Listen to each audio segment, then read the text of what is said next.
Todo comenzó con una cena que parecía normal, con Paula sirviendo mi vino favorito en las copas de cristal que heredé de mi madre. Gaspar, mi yerno, sonreía desde la cabecera de la mesa mientras hablaba de sus negocios inmobiliarios. Benita, mi nieta de 14 años, jugaba con su teléfono al otro lado de la mesa, como siempre hacen los adolescentes. El aroma del asado llenaba el comedor. Paula había cocinado mi plato favorito, algo que no hacía desde hace años. Me sentí conmovida por el gesto. Pensé que finalmente habíamos dejado atrás esas tensiones extrañas que venía notando en los últimos meses. Esas miradas frías, esas respuestas cortantes cuando le preguntaba por los gastos de la casa o por qué necesitaba tanto dinero. Mi nombre es Celia Oliva, tengo 67 años, y vivo en esta casa desde que me casé hace 45 años. Mi esposo murió cuando Paula tenía apenas 12 años, y desde entonces me dediqué completamente a criarla. Trabajé doble turno en la fábrica textil, vendí mis joyas, hipotequé la casa 2 veces para pagarle la universidad privada que tanto quería. Todo para que tuviera una vida mejor que la mía. Ahora ella vive aquí conmigo junto a Gaspar y Benita. Gaspar llegó hace 3 años con sus promesas de hacerse cargo de todos los gastos, pero al final siempre termino pagando yo todo con mi pensión y los ahorros que me quedan. Paula me convenció de que era mejor así, que yo tenía más experiencia manejando el dinero de la casa. Esa noche llevé la copa de vino a mis labios. El líquido rojo brillaba bajo la luz del candelabro. Paula me miraba desde el otro lado de la mesa con una expresión que no pude descifrar. Había algo diferente en sus ojos, algo que me hizo sentir incómoda por un segundo. Justo cuando estaba a punto de dar el primer sorbo, mi teléfono vibró sobre la mesa. Un mensaje de texto. Benita me miraba fijamente desde su asiento, con los ojos muy abiertos y las manos temblando ligeramente. Su rostro había perdido todo el color. Bajé la copa y tomé el teléfono. El mensaje era de mi nieta. No bebas nada. Solo confía en mí. Mi corazón se detuvo. Miré a Benita, que seguía observándome con esa expresión de terror que nunca le había visto antes. Luego miré la copa de vino en mi mano, y después a Paula, que se había puesto tensa en su silla. ¿Qué estaba pasando aquí? ¿Por qué mi nieta me enviaba un mensaje tan extraño? ¿Y por qué Paula parecía tan nerviosa de repente? Gaspar siguió hablando sobre sus planes de comprar un apartamento en el centro de la ciudad, ajeno a la tensión que se había instalado en la mesa. Paula intentó sonreír, pero sus labios temblaban. Benita no apartaba los ojos de mí, como si estuviera esperando a ver qué haría con el mensaje. Dejé la copa sobre la mesa sin beber ni una gota. Paula me preguntó si me sentía bien, si no me gustaba el vino que había elegido especialmente para mí. Su voz sonaba forzada, demasiado dulce. Le dije que tenía un poco de dolor de cabeza y que prefería no beber alcohol. Gaspar comentó algo sobre que las mujeres mayores deberíamos cuidar más nuestra salud. Paula asintió con demasiada rapidez, casi aliviada. El resto de la cena transcurrió en un silencio pesado.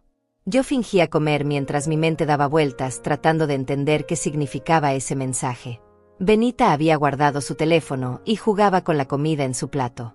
Paula intentaba mantener conversaciones casuales, pero se notaba forzada. Cuando terminamos de cenar, Gaspar se fue a su oficina a revisar unos contratos. Paula comenzó a recoger los platos, moviéndose por la cocina con una energía nerviosa que no era normal en ella. Benita se acercó a mí y me susurró que necesitaba hablar conmigo a solas. Subimos a mi habitación. Benita cerró la puerta con cuidado y se sentó en mi cama. Sus manos aún temblaban cuando me contó lo que había descubierto. Había escuchado una conversación entre sus padres la noche anterior. Paula y Gaspar hablaban sobre enviarme a un hogar de ancianos y quedarse con la casa. Pero eso no era lo peor. Benita había visto cómo su madre echaba algo en mi copa de vino antes de servirla. Un polvo blanco que guardaba en un frasco pequeño en su habitación. Lo había estado haciendo durante semanas, según me dijo mi nieta. Pequeñas cantidades que me hacían sentir mal, confundida, más débil cada día. Mi mundo se desplomó en ese momento. Mi propia hija, la niña que crié con tanto sacrificio, estaba envenenándome lentamente. Todo cobró sentido, los mareos constantes, la pérdida de memoria, esa sensación de estar siempre cansada. No era la edad. Era Paula. Me quedé sentada en mi cama, mirando el rostro preocupado de mi nieta, y supe que algo había cambiado para siempre en mi vida. Ya no podía confiar en mi propia hija. Ya no podía sentirme segura en mi propia casa. El mundo que conocía había desaparecido en una sola noche. Benita me abrazó y me prometió que me ayudaría. Pero yo sabía que esta guerra acababa de comenzar, y que tendría que luchar sola contra la persona que más amaba en el mundo. Mi hija quería matarme, y yo acababa de descubrirlo. Esa noche no pude dormir. Me quedé despierta en mi cama, recordando cada detalle de los últimos meses, buscando las pistas que había ignorado por amor ciego hacia mi hija. Ahora todo cobraba sentido con una claridad dolorosa que me atravesaba el pecho como un cuchillo. Recordé el día en que Paula llegó a casa con Gaspar, hace 3 años. Yo acababa de cumplir 64 años y vivía sola en esta casa desde hacía tanto tiempo. Paula me dijo que se habían quedado sin apartamento y que necesitaban un lugar temporal mientras encontraban algo mejor. Me emocioné tanto de tenerlos cerca, de poder conocer mejor a mi yerno y de ver crecer a Benita día a día. Gaspar me prometió que se haría cargo de todos los gastos de la casa. Me dijo que yo ya había trabajado suficiente en mi vida y que merecía descansar. Sus palabras me llenaron de esperanza. Por primera vez en décadas, pensé que alguien iba a cuidar de mí, que no tendría que preocuparme por el dinero cada mes. Pero las promesas de Gaspar duraron apenas 2 meses. Pronto comenzaron los pretextos, que el negocio estaba lento, que tenía problemas con un cliente importante, que necesitaba tiempo para organizarse. Paula me pedía dinero para la comida, para los servicios, para la gasolina del auto. Yo pagaba todo con mi pensión de $1,200 mensuales y con los ahorros que había guardado durante años. Me convencí de que era temporal, que pronto Gaspar se recuperaría económicamente y podríamos vivir como una familia normal. Paula me repetía constantemente lo agradecida que estaba conmigo, lo mucho que valoraba mi generosidad. Yo me sentía útil, importante, necesaria.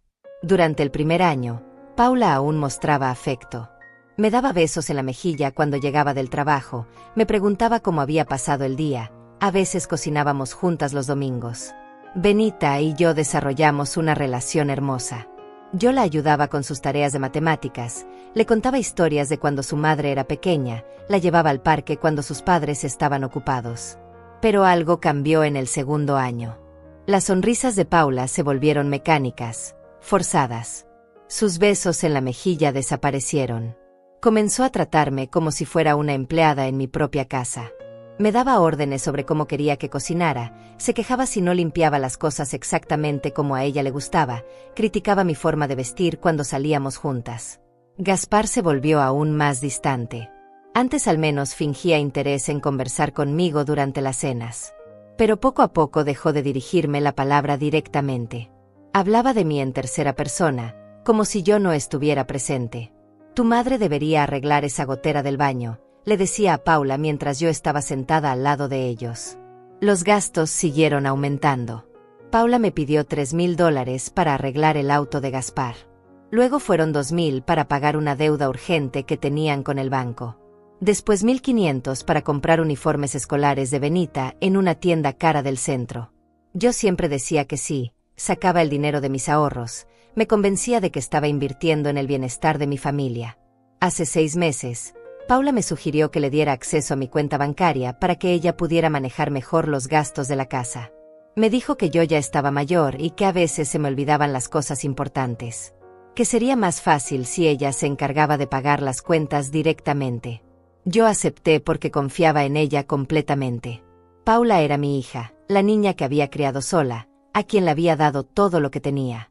Nunca se me ocurrió que pudiera robarme o traicionarme. Firmé los papeles en el banco sin leer la letra pequeña, sin entender realmente lo que estaba autorizando. Desde entonces, mi dinero comenzó a desaparecer más rápido. Paula me decía que los precios de todo habían subido mucho, que la inflación estaba terrible, que necesitábamos comprar cosas de mejor calidad para que duraran más tiempo. Yo le creía porque quería creerle, porque la alternativa era demasiado dolorosa de considerar. Pero ahora, sentada en mi cama a las 3 de la madrugada, recordaba todas esas conversaciones susurradas entre Paula y Gaspar que se detenían bruscamente cuando yo entraba a la habitación. Esas miradas que se intercambiaban cuando pensaban que yo no las veía. Esas sonrisas falsas cuando yo les preguntaba por qué parecían tan serios. Recordé también los comentarios crueles que había comenzado a escuchar. Paula diciéndole a una amiga por teléfono que yo estaba volviéndome una carga pesada. Gaspar quejándose de que las mujeres viejas siempre exageran sus enfermedades para llamar la atención. Los dos riéndose de mis olvidos ocasionales, de mi lentitud para entender la tecnología nueva. Todo este tiempo yo había interpretado esas señales como cansancio normal, como estrés por la situación económica. Nunca pensé que pudieran odiarme, que pudieran verme como un obstáculo en sus vidas. Yo era su madre, su suegra, la abuela de su hija. ¿Cómo podían querer eliminarme? Pero las palabras de Benita resonaban en mi mente una y otra vez. El polvo blanco en mi vino. Las conversaciones sobre el hogar de ancianos. La casa que tanto querían para ellos solos. Mi hija no solo me estaba robando el dinero. Me estaba matando lentamente, día a día, copa a copa. El amanecer entró por mi ventana mientras yo seguía despierta, sintiendo como mi corazón se endurecía con cada recuerdo doloroso. Ya no era la misma mujer que había sido hasta ayer. Ya no era la madre ingenua que todo lo perdonaba por amor. Algo dentro de mí había muerto esa noche, y algo más peligroso había nacido en su lugar. Al día siguiente desperté con una claridad mental que no había sentido en meses. Era como si el veneno hubiera estado nublando no solo mi cuerpo, sino también mi capacidad de ver la realidad. Por primera vez en mucho tiempo, podía recordar con precisión cada conversación, cada gesto, cada momento en que Paula me había mostrado su verdadero desprecio. Recordé vívidamente una tarde de enero, cuando llegué de la farmacia con mis medicamentos para la presión arterial. Paula estaba en la cocina hablando por teléfono con su amiga Carla. No me vio entrar, y escuché claramente lo que decía. Mi madre está volviéndose muy pesada, Carla. Cada día inventa una enfermedad nueva para que le tengamos lástima. Gaspar dice que deberíamos buscarle un lugar donde pueda estar con gente de su edad. Cuando me vio parada en la puerta, cambió inmediatamente su tono de voz. Colgó el teléfono y me preguntó con una sonrisa forzada si había encontrado todos mis medicamentos. Yo fingí no haber escuchado nada, como siempre hacía cuando algo me dolía demasiado. También recordé el día en que Benita tuvo fiebre alta y yo la cuidé toda la noche. Paula había salido con Gaspar a una cena de negocios y regresaron pasada la medianoche. Encontraron a Benita durmiendo tranquila en mis brazos, con la fiebre ya controlada. En lugar de agradecerme, Paula me gritó por no haberla llamado inmediatamente. Me dijo que yo no tenía autoridad para tomar decisiones sobre la salud de su hija, que era solo la abuela, no la madre. Esas palabras me atravesaron el corazón, solo la abuela. Como si mis 40 años de experiencia criando hijos no valieran nada. Como si el amor que sentía por Benita fuera menos importante que el de ella. Como si yo fuera una extraña que no tenía derecho a cuidar a mi propia nieta. Gaspar había respaldado a Paula completamente. Me dijo que las abuelas modernas debían entender sus límites, que los padres de hoy en día tenían métodos diferentes para criar a sus hijos. Me sugirió que me mantuviera al margen a menos que me pidieran ayuda específicamente. Desde ese día, comencé a caminar en puntillas en mi propia casa. Tenía miedo de hacer algo mal, de cruzar una línea invisible que ellos habían trazado a mi alrededor. Cuando Benita me buscaba para contarme sus problemas del colegio o para pedirme ayuda con las tareas, yo miraba nerviosamente hacia la puerta para asegurarme de que Paula no nos estuviera escuchando. Recordé también el día en que encontré a Paula revisando mis papeles personales en mi habitación. Estaba leyendo mi testamento, mis pólizas de seguro, los documentos de propiedad de la casa. Cuando le pregunté qué estaba haciendo, me dijo que solo quería ayudarme a organizarme mejor, que había notado que últimamente me confundía con las fechas y los números. Me convenció de que era peligroso que yo manejara sola todos esos documentos importantes. Me sugirió que le diera una copia de todo para que ella pudiera ayudarme si algo me pasaba. Yo le entregué todo sin sospechar, agradecida de que se preocupara por mi bienestar. Ahora entendía que estaba catalogando mis bienes, calculando exactamente cuánto dinero podría obtener cuando yo muriera. La casa valía al menos $200,000, tenía $50,000 en ahorros, plus mi seguro de vida por otros $100,000. Para Paula y Gaspar, yo valía más muerta que viva. Recordé las veces que Paula había sugerido que debería actualizar mi testamento. Me decía que las leyes habían cambiado, que necesitaba asegurarme de que todo quedara claro para evitar problemas legales a la familia. Incluso me recomendó un abogado específico, un amigo de Gaspar que supuestamente me haría un precio especial. Nunca fui a ver a ese abogado. Algo en mi instinto me decía que esperara. Ahora me doy cuenta de que ese instinto me salvó la vida. Ese abogado probablemente era parte del plan. Probablemente habría redactado un testamento que favoreciera completamente a Paula, dejándome sin ningún control sobre mis propios bienes. También recordé las conversaciones sobre mi salud mental. Paula había comenzado a comentar con frecuencia que yo estaba volviéndome olvidadiza, que a veces decía cosas que no tenían sentido, que me confundía con facilidad. Le decía a Gaspar, delante de mí, que estaba preocupada por mi deterioro cognitivo. Gaspar asentía gravemente y añadía sus propias observaciones. Decía que había notado que yo repetía las mismas historias varias veces, que a veces me quedaba mirando al vacío, que parecía perdida en mis propios pensamientos. Entre los dos construían una narrativa de mi supuesta demencia senil. Ahora entendía que esto era parte de su estrategia. Si alguien preguntaba por qué una mujer de 67 años había muerto repentinamente, ellos ya tenían preparada la explicación. Yo tenía problemas mentales, no me cuidaba bien, no tomaba mis medicamentos correctamente. Nadie sospecharía de un envenenamiento gradual. El plan era perfecto en su crueldad. Matarme lentamente para que pareciera una muerte natural, mientras construían la historia de mi deterioro mental para justificar cualquier comportamiento extraño que yo pudiera tener en mis últimos días.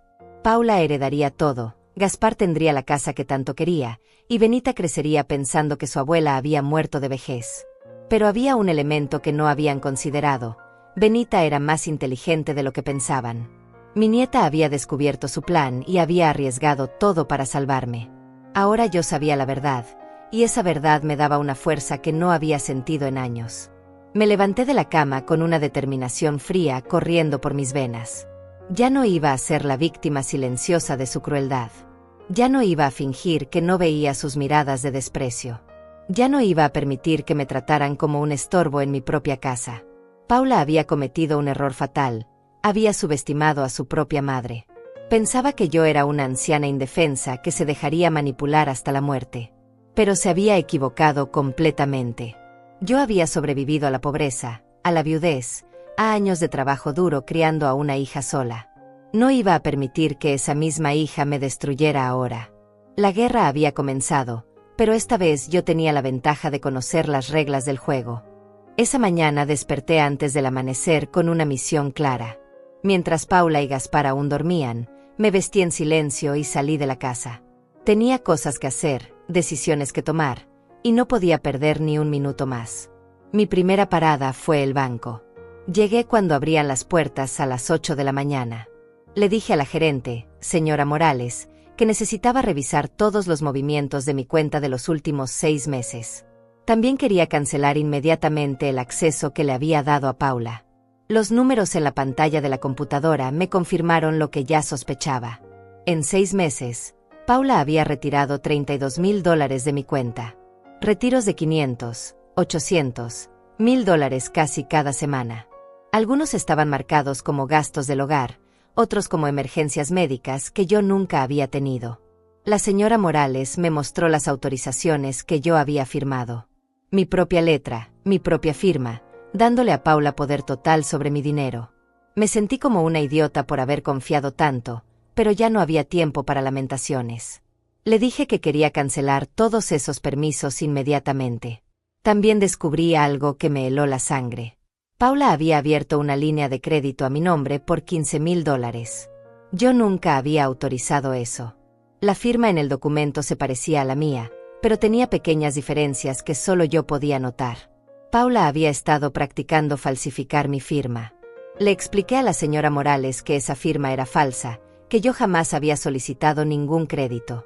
Ella me dijo que necesitaríamos hacer una denuncia formal por fraude, que el banco investigaría el caso. Por primera vez en meses, sentí que alguien me estaba escuchando, que alguien me creía. Cambiamos todas las claves de mis cuentas. Cancelamos las tarjetas adicionales que Paula tenía. Bloqueamos cualquier transacción que no fuera autorizada directamente por mí, en persona, con mi identificación. Paula ya no podría tocar ni un centavo de mi dinero. Mi segunda parada fue la oficina del abogado que había manejado mis asuntos legales durante años, el licenciado Herrera. Un hombre honesto que había conocido a mi esposo y que siempre me había dado buenos consejos. Le conté toda la situación, sin omitir ningún detalle sobre el envenenamiento y el fraude financiero. El licenciado Herrera escuchó con expresión grave. Me dijo que lo que Paula había hecho constituía varios delitos: intento de homicidio, fraude, falsificación de documentos. Pero también me explicó que probar estas cosas en corte sería complicado, especialmente el envenenamiento, si no teníamos evidencia física. Decidimos tomar medidas preventivas inmediatamente. Redactamos un nuevo testamento donde le dejaba todo a Benita, con una cláusula específica que excluía completamente a Paula de cualquier herencia. También establecimos un fideicomiso que protegería los bienes para mi nieta hasta que cumpliera 25 años. Además, preparamos una carta poder revocando todas las autorizaciones previas que le había dado a Paula. El licenciado me explicó que esto significaba que ella ya no podría tomar ninguna decisión médica por mí, no podría vender la casa, no podría acceder a mis cuentas bancarias, no podría hacer nada en mi nombre. También hicimos algo más drástico. Redactamos una orden de restricción preventiva. Si Paula intentaba lastimarme o amenazarme de cualquier manera, podría ser arrestada inmediatamente. El licenciado me dijo que era mejor estar preparada para lo peor. Mi tercera parada fue la clínica donde me atendía el doctor Ramírez desde hace 15 años. Le conté sobre mis sospechas de envenenamiento y le pedí que me hiciera exámenes de sangre completos para detectar cualquier sustancia extraña en mi organismo. El doctor Ramírez me tomó en serio desde el primer momento. Me dijo que efectivamente había notado algunos síntomas extraños en mis últimas consultas: debilidad, confusión, problemas de coordinación que no eran normales para mi edad. Él había pensado que podría ser el inicio de alguna demencia, pero ahora todo tenía sentido. Ordenó una serie de exámenes exhaustivos. Análisis de sangre, orina, cabello, para detectar metales pesados, sedantes, venenos comunes. Me dijo que si encontrábamos algo, sería evidencia crucial para cualquier proceso legal. También me recetó vitaminas y suplementos para ayudar a mi cuerpo a recuperarse del daño que pudiera haberse causado. Mi cuarta parada fue la comisaría del barrio. Quería hablar con el detective Sánchez, un hombre que conocía desde que Paula era adolescente y que siempre había sido amable conmigo. Le conté toda la historia y le mostré los documentos que había reunido durante la mañana. El detective Sánchez tomó notas detalladas. Me dijo que aunque no podíamos arrestar a Paula inmediatamente sin más evidencia, sí podíamos abrir una investigación oficial. Me explicó que esto crearía un registro legal de mis denuncias, algo que sería muy importante si la situación escalaba. También me dio consejos prácticos de seguridad. Me sugirió que instalara cámaras de seguridad en mi casa, especialmente en la cocina y el comedor. Me recomendó que nunca comiera ni bebiera nada que Paula hubiera preparado sin que yo la viera hacerlo. Me dijo que siempre mantuviera mi teléfono cargado y cerca de mí. Cuando regresé a casa cerca del mediodía, Paula me estaba esperando en la sala con expresión preocupada. Me preguntó dónde había estado, que se había despertado y no me había encontrado. Le dije simplemente que había salido a hacer algunos mandados personales. Vi cómo sus ojos se entrecerraron ligeramente. Paula sabía que algo había cambiado, pero aún no sabía qué. Me preguntó si me sentía bien, si había dormido mal la noche anterior. Su voz tenía esa falsa dulzura que ahora reconocía como manipulación pura. Le dije que me sentía perfectamente, mejor de lo que me había sentido en meses. Y era verdad. Por primera vez desde que ella había comenzado a envenenarme, mi mente estaba completamente clara. Ya no era su víctima inconsciente. Ahora era su oponente, y ella aún no lo sabía. Esa noche, durante la cena, rechacé cortésmente el vino que Paula me ofreció. Le dije que había decidido dejar de beber alcohol por razones de salud. Vi cómo intercambió una mirada rápida con Gaspar. Sabía que estaban preguntándose si yo sospechaba algo. También noté que Paula sirvió la comida directamente de las ollas a nuestros platos, sin usar fuentes comunes. Una táctica inteligente para asegurarse de que solo mi comida estuviera contaminada. Pero yo ya estaba preparada. Había comido antes de llegar a casa. Fingí tomar algunos bocados mientras mantenía conversación normal sobre el día. Por dentro, sentía una calma fría que me sorprendía. Ya no tenía miedo. Ya no me sentía indefensa. Había tomado el control de mi vida nuevamente, y Paula estaba a punto de descubrir que había subestimado gravemente a su madre. La venganza sería silenciosa, calculada y devastadoramente efectiva, tal como ella había planeado la mía. Los siguientes días fueron una obra de teatro perfecta. Yo seguía interpretando el papel de la abuela confiada mientras observaba cada movimiento de Paula con nuevos ojos. Ella aún no sabía que su plan había sido descubierto, pero comenzaba a notar pequeños cambios en mi comportamiento que la ponían nerviosa. El primer signo de alarma para Paula llegó cuando intentó usar mi tarjeta de débito en el supermercado. Benita me contó después que había visto a su madre salir furiosa del banco, hablando por teléfono con alguien en voz muy alta. Paula regresó a casa con una sonrisa forzada y me preguntó si había tenido algún problema con mi cuenta bancaria. Le dije que no sabía de qué hablaba, que yo no había tenido ningún problema. Paula insistió, me dijo que la tarjeta había sido rechazada y que tal vez había algún error del sistema. Me sugirió que fuéramos juntas al banco al día siguiente para resolver el inconveniente. Por supuesto, yo me negué cortésmente. Le dije que prefería manejar mis asuntos bancarios sola, como siempre había hecho. Vi cómo su sonrisa se volvía más tensa. Paula no estaba acostumbrada a que yo le dijera que no a nada, especialmente algo relacionado con el dinero. Gaspar también comenzó a mostrar signos de preocupación. Durante la cena de esa noche, mencionó casualmente que habían pensado en renovar la cocina de la casa. Me dijo que habían visto algunos diseños muy modernos que quedarían perfectos. El costo sería de unos $8,000, pero que valdría la pena para aumentar el valor de la propiedad. Yo lo escuché con atención y luego le dije que me parecía una excelente idea, pero que por el momento no tenía dinero disponible para ese tipo de proyectos. Gaspar intercambió una mirada rápida con Paula. Le sugerí que tal vez podrían ahorrar ellos mismos para la renovación, ya que serían los principales beneficiarios. El silencio que siguió fue delicioso. Por primera vez en 3 años, yo había puesto límites financieros claros. Por primera vez, ellos entendían que ya no podían contar automáticamente con mi dinero para sus caprichos. Paula intentó otro enfoque. Me trajo una taza de té una tarde, algo que no había hecho en meses. Se sentó a mi lado en el sofá y comenzó a hablarme sobre lo preocupada que estaba por mi salud. Me dijo que había notado que últimamente me veía cansada, que tal vez debería ver a un médico especialista. Le agradecí su preocupación, pero le aseguré que me sentía perfectamente bien. De hecho, le dije, me sentía mejor de lo que me había sentido en mucho tiempo. Paula frunció el ceño ligeramente. Mi respuesta no era la que esperaba. Entonces intentó una táctica diferente. Me dijo que había estado pensando en buscar un trabajo de medio tiempo para ayudar con los gastos de la casa. Que se sentía mal de que yo tuviera que pagar todo con mi pensión. Me preguntó si me parecía buena idea. Yo le dije que me parecía excelente, que siempre había pensado que tanto ella como Gaspar tenían mucho potencial y que era hora de que lo aprovecharan. Paula esperaba que yo le dijera que no era necesario, que yo podía seguir manteniéndolos. Pero en lugar de eso, la animé completamente a buscar trabajo. La frustración en su rostro era evidente, aunque trataba de esconderla. Paula se estaba dando cuenta de que algo había cambiado fundamentalmente en nuestra dinámica, pero aún no podía identificar exactamente qué. Gaspar intentó su propia estrategia una noche. Me dijo que había estado revisando mis facturas médicas y que había notado algunos errores en los cobros. Me sugirió que le diera acceso a mis estados de cuenta médicos para que él pudiera ayudarme a reclamar reembolsos del seguro. Yo lo miré directamente a los ojos y le dije que agradecía su oferta, pero que mi contador ya se encargaba de ese tipo de asuntos. Gaspar no sabía que yo no tenía contador, pero la mentira cumplió su propósito. Él entendió que ya no tendría acceso fácil a mis documentos financieros.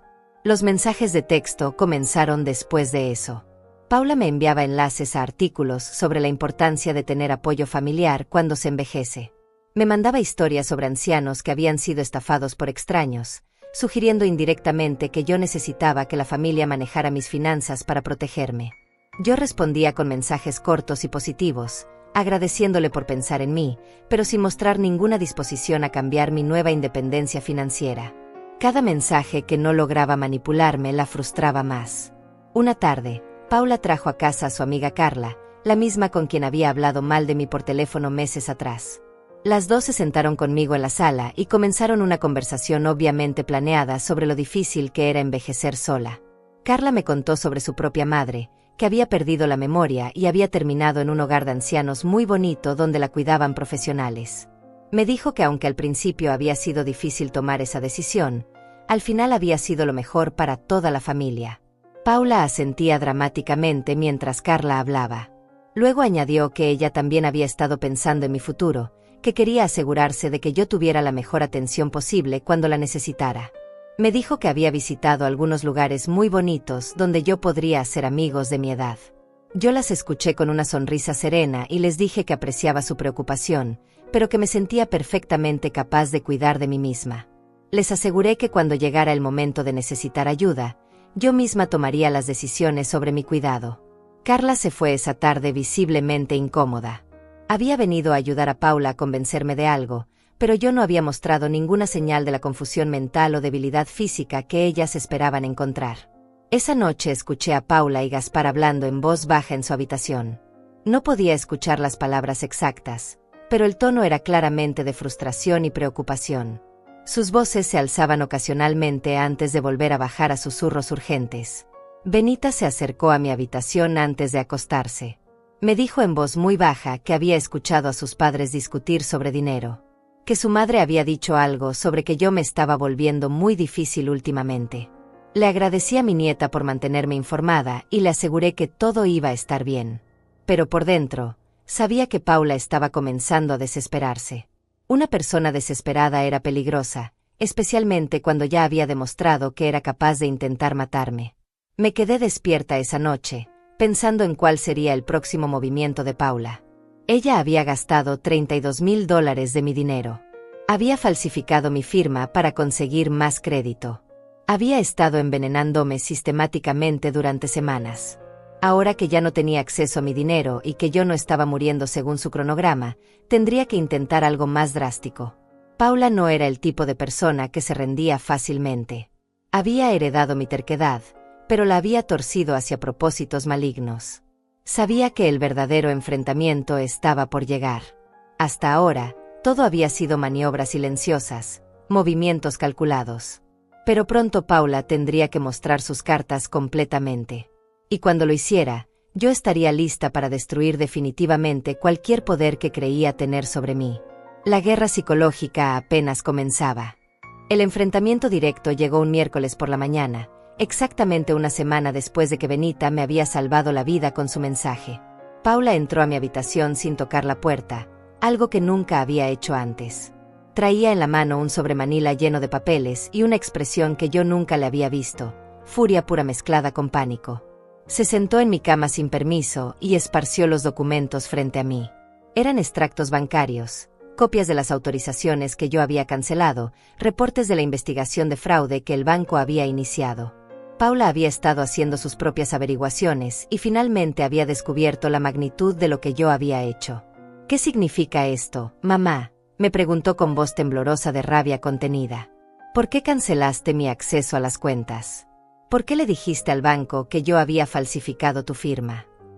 Yo me incorporé lentamente en la cama y la miré directamente a los ojos. Por primera vez en 3 años, no sentí miedo de su ira. No sentí la necesidad de calmarla o de explicarle nada. Simplemente la observé como si fuera una extraña que había entrado a mi casa sin invitación.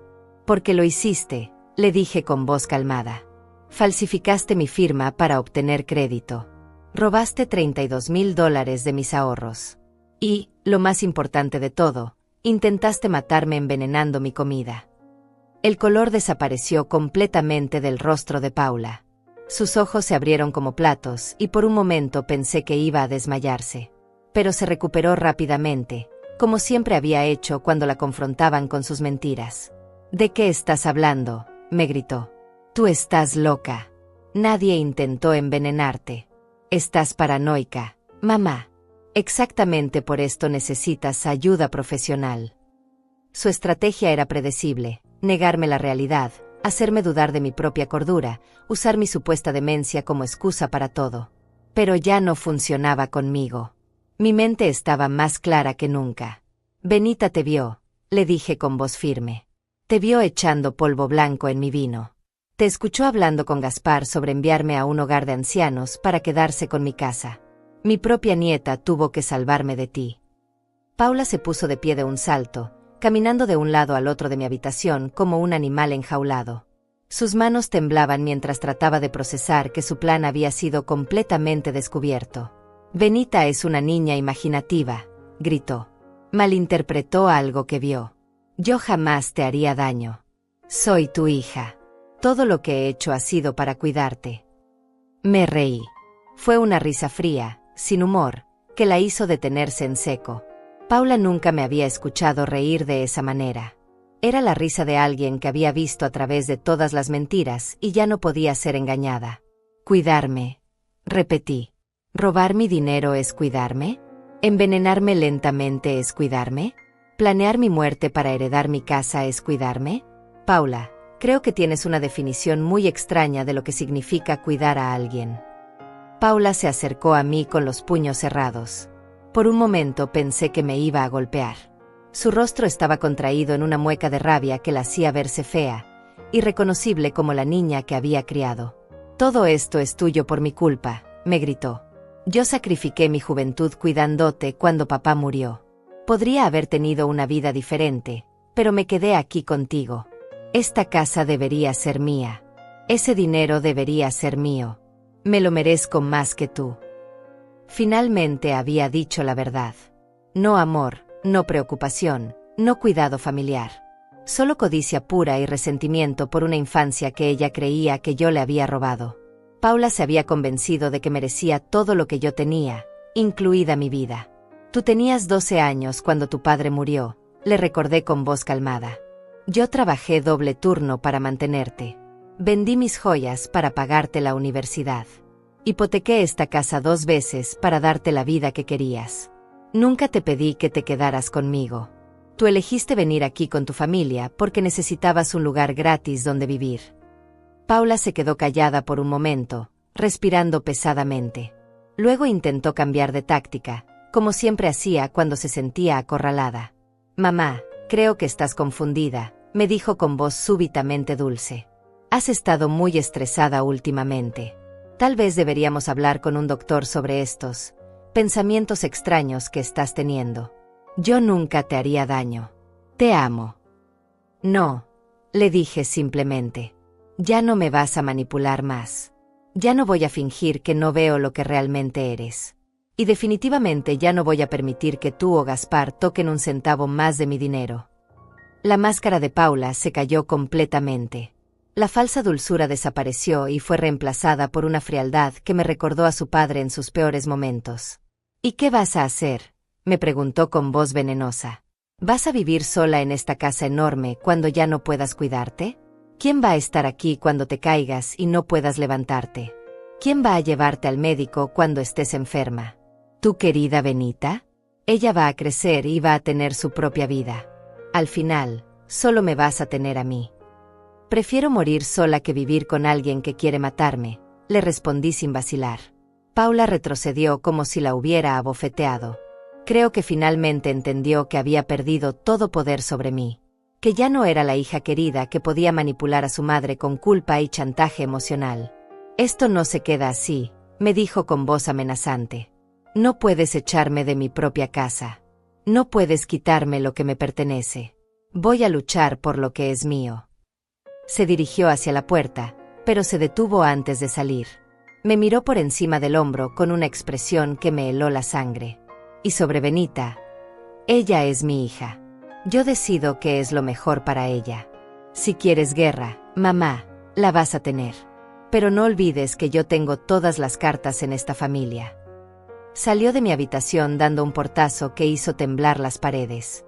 Escuché sus pasos furiosos bajando las escaleras, luego la puerta principal cerrándose con violencia. Me quedé sentada en mi cama, sintiendo como mi corazón latía aceleradamente.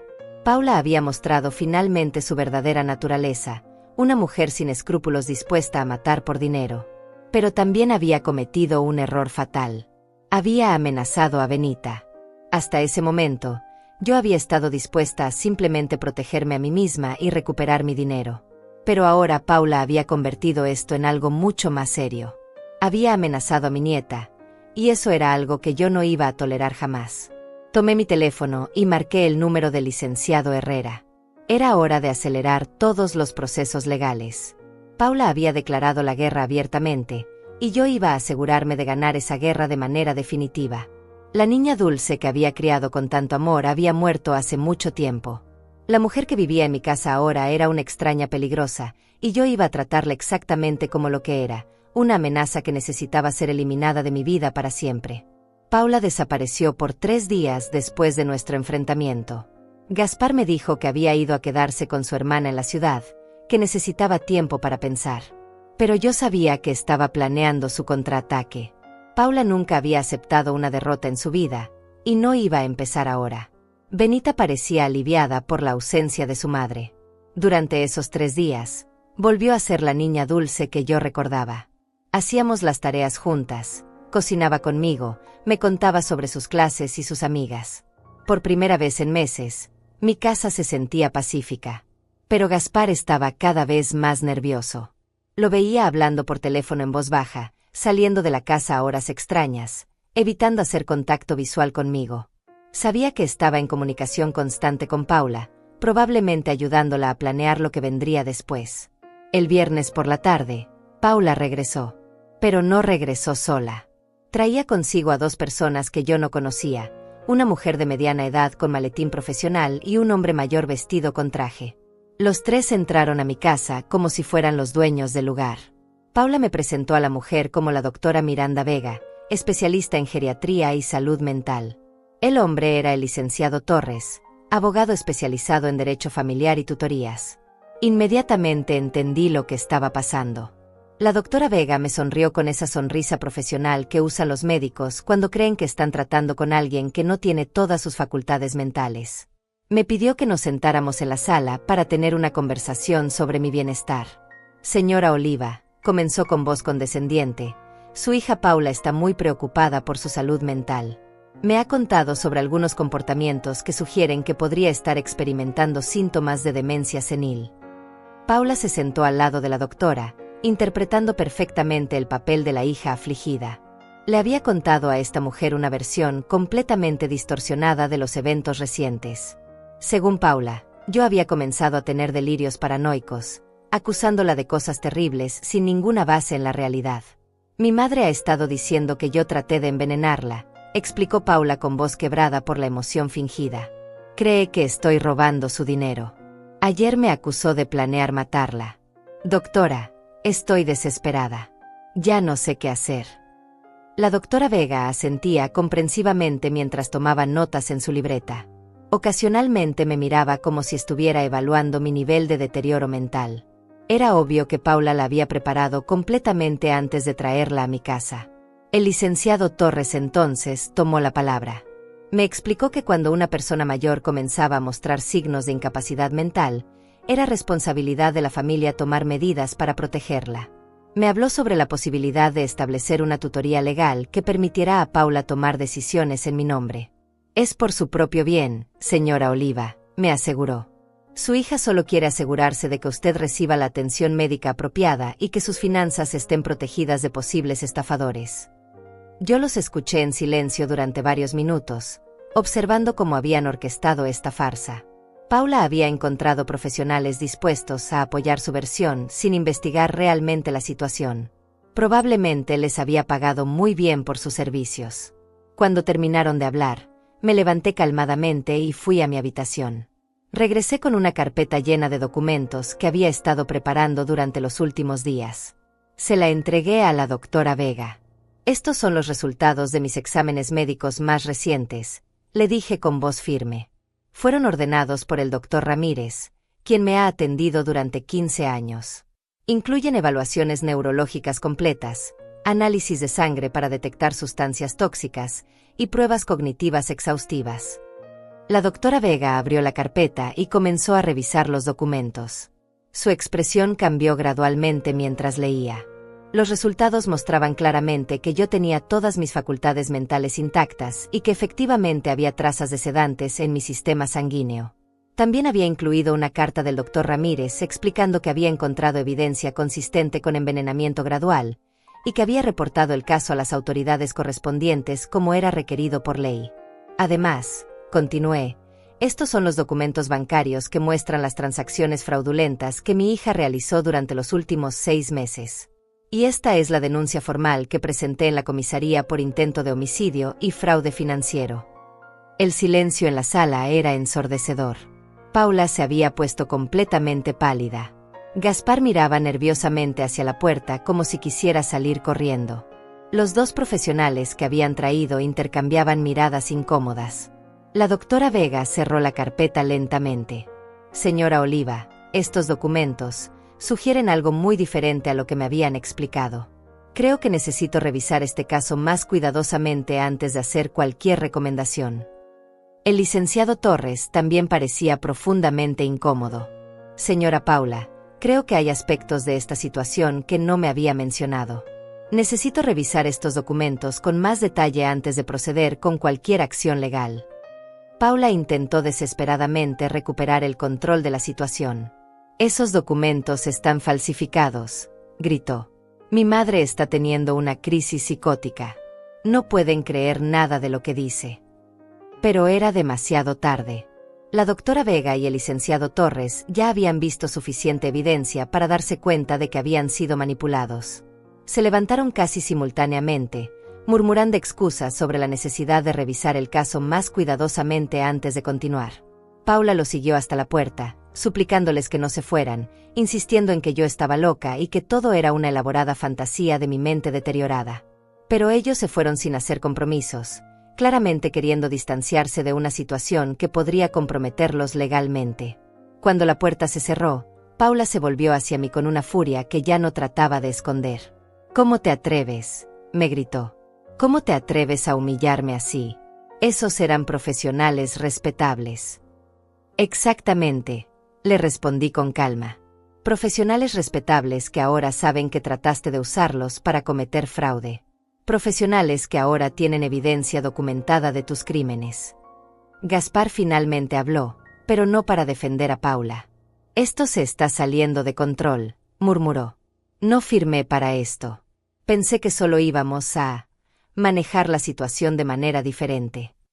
Paula se volvió hacia él como una serpiente. «¿Ahora me vas a abandonar también? Después de todo lo que hemos planeado». «Tú planeaste», le gritó Gaspar. «Yo nunca dije que estaba de acuerdo con envenenar a nadie. Pensé que solo íbamos a convencerla de darnos más dinero». Era fascinante ver cómo se desmoronaba su alianza bajo presión. Gaspar no tenía el estómago para el asesinato, solo para la estafa. Pero Paula había ido mucho más lejos de lo que él había imaginado. «Ambos van a salir de mi casa», les dije con voz que no admitía discusión. «Tienen una semana para encontrar otro lugar donde vivir. Después de eso, cualquier cosa que quede aquí será donada a la caridad». Paula me miró con odio puro. «No puedes echarnos. Tengo derechos como tu hija. Benita tiene derecho a vivir en esta casa». «Benita puede quedarse conmigo si quiere», le respondí. «Pero ustedes dos se van. Y si intentan llevarse a Benita por la fuerza, tengo documentos preparados que le darán custodia temporal a mi hermana hasta que los tribunales decidan qué es lo mejor para mi nieta». Era mentira sobre mi hermana, pero Paula no lo sabía. Vi cómo el pánico se apoderaba de ella al darse cuenta de que podría perder no solo la casa y el dinero, sino también a su hija. «Esto no termina aquí», me amenazó mientras subía las escaleras. «Vas a pagar por esto. De una manera u otra, vas a pagar por humillarme así». Esa noche escuché a Paula y Gaspar peleando violentamente en su habitación. Él la culpaba por haber ido demasiado lejos. Ella lo culpaba por ser un cobarde. Su matrimonio se estaba desintegrando junto con sus planes. Pero yo sabía que Paula no se rendiría tan fácilmente. Había mostrado sus cartas demasiado pronto y había perdido esta batalla, pero aún no había perdido la guerra. Una mujer capaz de envenenar a su propia madre era capaz de cualquier cosa. Me quedé despierta esa noche, pensando en qué sería lo próximo que intentaría. Paula era inteligente y vengativa, una combinación peligrosa. Pero por primera vez en meses, yo tenía la ventaja. Tenía la evidencia, tenía el apoyo legal, y tenía la verdad de mi lado. El juego final estaba por comenzar. Paula y Gaspar no esperaron ni siquiera los 7 días que les había dado. 3 días después del desastre con los profesionales que habían traído, desaparecieron en mitad de la noche llevándose solo algunas maletas. Pero se llevaron algo más. A Benita. Desperté esa mañana con un silencio extraño en la casa. Cuando fui a la habitación de mi nieta, encontré solo una cama vacía y una nota sobre la almohada. Mamá, me obligaron a irme. No quería dejarte. Te amo. Benita. Mi corazón se desplomó. Paula había jugado su carta más cruel, usar a mi nieta como rehén emocional. Sabía que perder a Benita me dolería más que cualquier dinero robado o intento de asesinato. Había atacado el único punto donde yo era verdaderamente vulnerable. Llamé inmediatamente al licenciado Herrera. Me explicó que técnicamente Paula tenía derecho legal de llevarse a su hija, pero que podíamos iniciar un proceso de custodia de emergencia basado en las circunstancias. El problema era que podría tomar semanas, y para entonces Paula podría haber desaparecido completamente con Benita.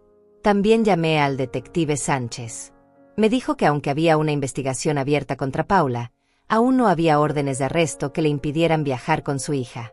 Pero me prometió que intensificarían la búsqueda y que estarían vigilando las cuentas bancarias de Paula para rastrear sus movimientos.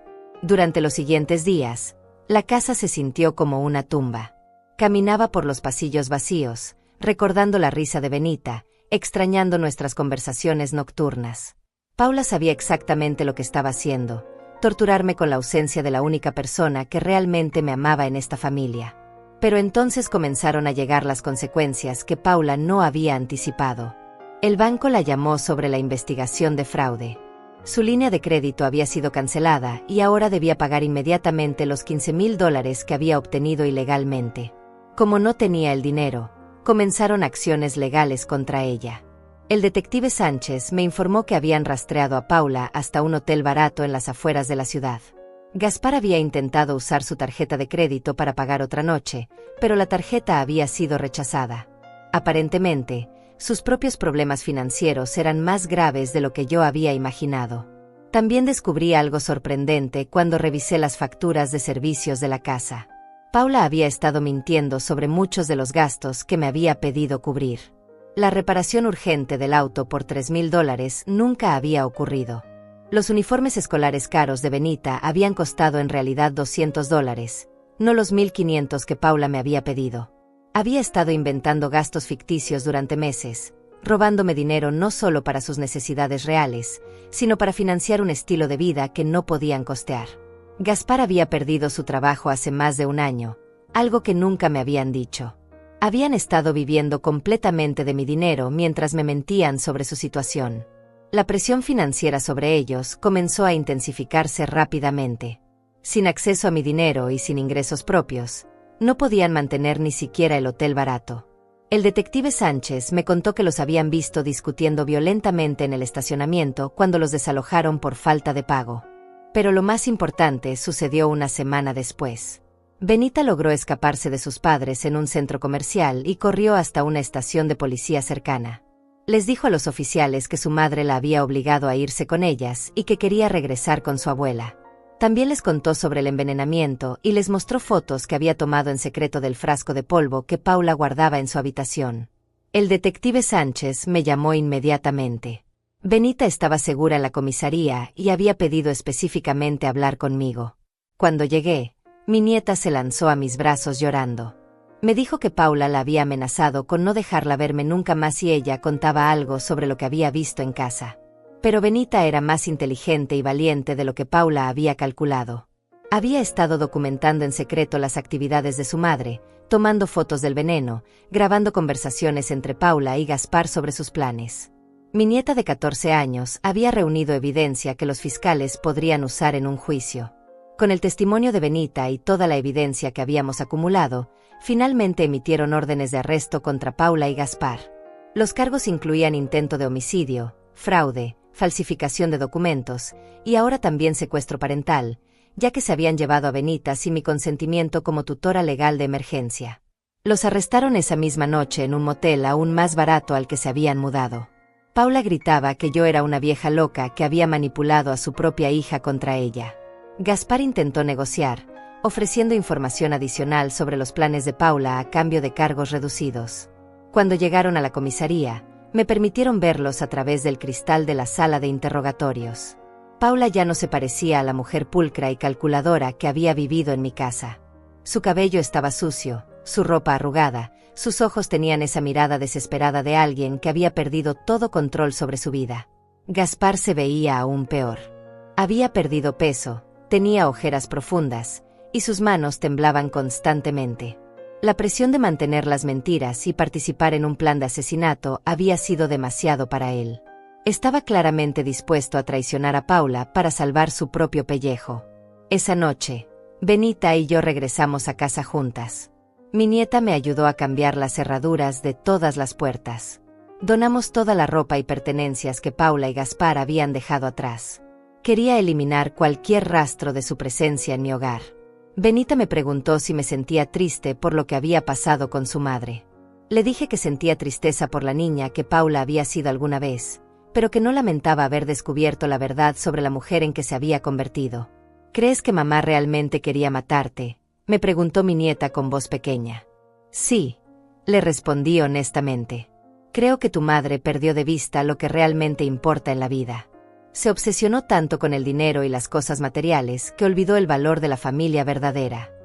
Esa noche, mientras Benita dormía segura en su habitación, me senté en mi sala y miré alrededor de mi casa. Por primera vez en 3 años, me sentía verdaderamente en paz. Ya no tenía que vigilar cada bocado de comida, cada sorbo de bebida. Ya no tenía que fingir que no veía el desprecio en los ojos de mi propia hija. Paula había subestimado completamente a la mujer que había criado sola durante tantos años.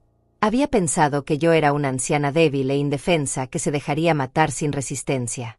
Pero había olvidado que yo era la misma mujer que había trabajado doble turno para mantenerla, que había luchado contra la pobreza para darle una educación, que había sacrificado todo para asegurar su futuro. Su codicia había sido su perdición. Su crueldad había sido su error fatal. Y su decisión de amenazar a Benita había sellado su destino para siempre. La mujer que había tratado de matarme por dinero ahora enfrentaba décadas en prisión. La justicia finalmente había llegado, y yo había sobrevivido para verla cumplirse. 6 meses después del arresto de Paula, llegó una carta que cambiaría todo para siempre. Era del abogado de mi difunto esposo, el licenciado Martínez, quien había manejado sus asuntos legales hace más de 20 años. La carta explicaba que había encontrado un documento que había estado perdido en sus archivos durante décadas, un testamento adicional que mi esposo había hecho en secreto.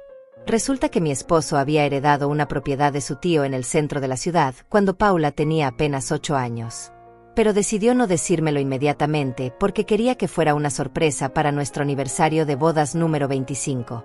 Desafortunadamente, murió 4 años antes de esa fecha, y el documento se perdió entre otros papeles legales. La propiedad había estado generando ingresos de alquiler durante todos estos años, administrada por una empresa que depositaba el dinero en una cuenta especial. Después de 20 años de rentas acumuladas, más los intereses compuestos, la suma total era de $350,000. Todo mío, legalmente y sin disputa. Cuando el licenciado Martínez me entregó el cheque, no pude evitar reírme pensando en la ironía. Paula había arriesgado todo por una herencia que calculaba en unos $200,000 entre la casa y mis ahorros. Pero había perdido acceso a una fortuna mucho mayor que ella nunca supo que existía. Con este dinero, pude hacer cosas que nunca había imaginado. Primero, contraté al mejor abogado penalista de la ciudad para asegurarme de que Paula recibiera la condena máxima. No por venganza, sino por justicia.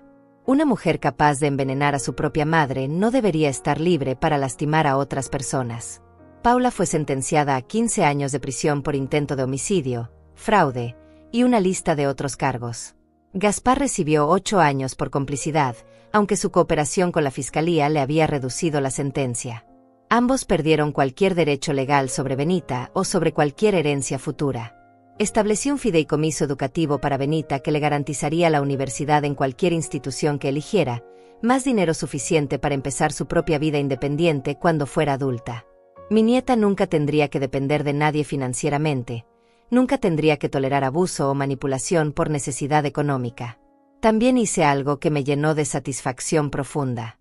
Compré la casa donde Paula y Gaspar habían vivido antes de mudarse conmigo, la misma casa que habían perdido por problemas financieros. La convertí en un refugio para mujeres mayores víctimas de abuso familiar. Lo llamé Casa Esperanza y lo dediqué a todas las abuelas que habían sufrido traición por parte de sus propias familias. Benita se graduó con honores de la preparatoria y fue aceptada en 3 universidades prestigiosas. Eligió estudiar Derecho, diciéndome que quería especializarse en proteger a personas mayores de abuso financiero y familiar.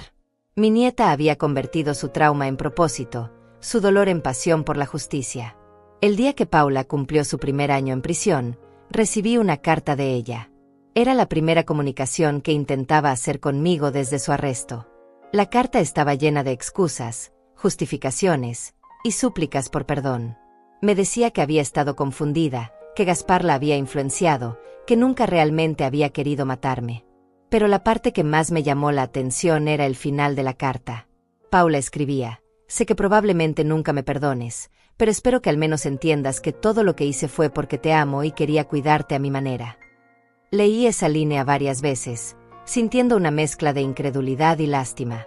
Incluso después de todo lo que había pasado, Paula seguía tratando de manipular la realidad para hacerse ver como la víctima. Seguía sin entender que envenenar a alguien no es una forma de amarlo, que robar no es una forma de cuidar. No le respondí la carta. No había nada que decir. Paula había elegido su camino cuando decidió que mi vida valía menos que mi dinero.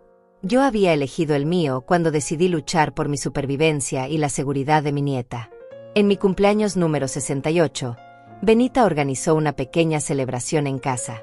Invitamos a Eloísa, mi vecina y amiga leal, al doctor Ramírez que había detectado el envenenamiento, al licenciado Herrera que me había ayudado legalmente, y al detective Sánchez que había investigado el caso. Todas las personas que me habían apoyado cuando más lo necesitaba. Durante la cena, Benita me pidió que contara mi historia. Quería que sus amigos de la universidad supieran por qué había decidido estudiar Derecho, quería que entendieran la importancia de proteger a las personas vulnerables de quienes se supone que las aman. Cuando terminé de contar todo, uno de los amigos de Benita me preguntó si alguna vez había sentido culpa por haber enviado a mi propia hija a la cárcel. La pregunta me sorprendió, pero la respuesta vino inmediatamente a mi mente. No, le dije sin vacilar. Una madre verdadera protege a sus hijos de convertirse en monstruos. Yo fracasé en eso cuando Paula era joven. Pero cuando tuve la oportunidad de evitar que lastimara a más personas, incluida su propia hija, hice lo correcto. Esa noche, después de que todos se fueran, me senté en mi jardín mirando las estrellas. Pensé en todas las mujeres de mi edad que probablemente estaban sufriendo abuso silencioso por parte de sus familias. Mujeres que creían que tenían que tolerar cualquier tratamiento porque la familia es lo primero. Decidí que mi historia no podía quedarse callada. Comencé a dar charlas en centros comunitarios, iglesias y grupos de personas mayores. Les contaba mi experiencia, les enseñaba a reconocer los signos de abuso financiero y emocional, les daba el número del refugio que había establecido. Muchas mujeres se acercaban a mí después de estas charlas. Me contaban sus propias historias de hijos o nietos que las manipulaban, las amenazaban, las robaban. Algunas habían sido físicamente abusadas. Otras, como yo, habían sido envenenadas lentamente con medicamentos o sustancias. Cada historia que escuchaba me confirmaba que había tomado la decisión correcta. Paula no era una excepción, era parte de un patrón más grande de abuso hacia personas mayores que la sociedad prefería ignorar. Ahora, 2 años después de todo lo que pasó, vivo en paz total. Mi casa es verdaderamente mi refugio. Benita viene a visitarme cada fin de semana, trayendo historias de sus clases y sus planes para el futuro. Tengo amigas reales que me valoran por quien soy, no por lo que puedo darles. A veces me preguntan si extraño a Paula, si siento tristeza por la relación que perdimos. La respuesta es complicada. Extraño a la niña que Paula fue alguna vez, antes de que la codicia y el resentimiento la corrompieran. Pero no extraño a la mujer en que se convirtió, porque esa mujer nunca me amó realmente. El amor verdadero no envenena. El amor verdadero no roba. El amor verdadero no planea asesinatos por dinero. Lo que Paula sentía por mí no era amor, era posesión, control y eventualmente odio. La lección más importante que aprendí de toda esta experiencia es que nunca es demasiado tarde para defenderse. Nunca es demasiado tarde para decir no más. Nunca es demasiado tarde para elegir la dignidad sobre la paz falsa. Paula me dio la libertad en el peor empaque posible, y yo la acepté. Me liberó de las cadenas de la culpa familiar, del miedo al abandono, de la necesidad de complacer a cualquier costo. Al intentar destruirme, Sin querer me enseñó mi propia fuerza. Algunas veces, perder a la familia es exactamente lo que salva tu vida. Y yo estoy aquí para contarlo. Han pasado 5 años desde aquella noche cuando Benita me salvó la vida con un simple mensaje de texto. 5 años desde que descubrí que mi propia hija había estado envenenándome lentamente, planeando mi muerte para heredar lo que yo había construido con tanto esfuerzo durante décadas. Esta mañana desperté en mi cama, en mi casa, respirando aire puro sin miedo a que cada comida pudiera ser la última. Es un privilegio que durante mucho tiempo di por sentado, pero que ahora valoro cada día. El simple acto de preparar mi propio desayuno, de elegir qué comer sin preocuparme por sustancias extrañas, se ha convertido en un ritual de libertad que celebro silenciosamente. Mi rutina matutina incluye caminar por el jardín que he estado cultivando estos últimos años. Tengo tomates, lechugas, hierbas aromáticas y rosales que mi esposo había plantado décadas atrás y que ahora florecen con más vigor que nunca. Es como si la tierra misma hubiera sentido la paz que finalmente ha llegado a esta casa. Cada flor que corto para el jarrón de la cocina es un recordatorio de que la belleza puede crecer incluso después de los periodos más oscuros.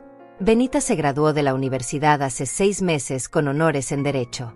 Su tesis fue sobre protección legal para adultos mayores víctimas de abuso familiar, un trabajo que citó casos reales incluyendo el nuestro. Verla convertirse en la mujer fuerte e independiente que es hoy me llena de un orgullo que trasciende cualquier dolor del pasado. Ella tomó el trauma que vivió y lo transformó en propósito, exactamente como yo esperaba que hiciera.